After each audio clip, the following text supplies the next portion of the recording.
अच्छा मिलता। मेरी मोहब्बत की कहानी कुछ अलग है। यह उस समय की बात है जब मैं बीए कर रहा था। जिस मकान में मैं रहता था उस मकान मलिक की बेटी से प्यार करने लगा, लेकिन वह मुझे उस नज़र से नहीं देखती थी। मैं उसकी मोहब्बत में पागल हो गया था। आखिर एक दिन मैंने इजहार मोहब्बत कर ही दिया, लेकिन जवाब वही जिसका डर था, उसने ना कर दी। मेरा तो दिल ही टूट गया। मैं उसके आगे बहुत रोया।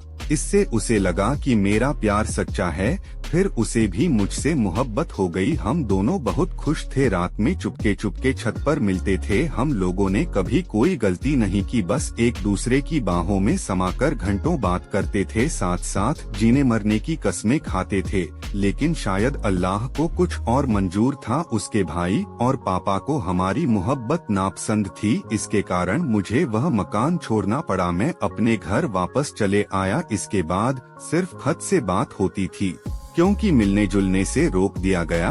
फिर भी हम 1-2 महीने में कभी कभी चोरी चोरी मिल लेते थे। आखिर एक दिन हमारे बिछड़ने का वक्त आ गया। जब मेरी नौकरी सऊदी अरब में लग गई, मेरे जाने का वक्त करीब आया तो मैं उसकी मम्मी से मिला और उनसे इल्तिजा की। वह मान भी गई। वैसे भी उसकी मम्मी मुझे पसंद करती थीं। उन्होंने मुझसे वादा भी किया कि सऊदी अरब से लौटने के बाद वह हम दोनों की शादी करवा देंगी। फिर हम दोनों ने आखिरी मुलाकात की। एक दूसरे से मिलकर खूब रोए। बिछड़ने की तकलीफ हो रही थी, मगर भविष्य में एक होने की खुशी भी थी।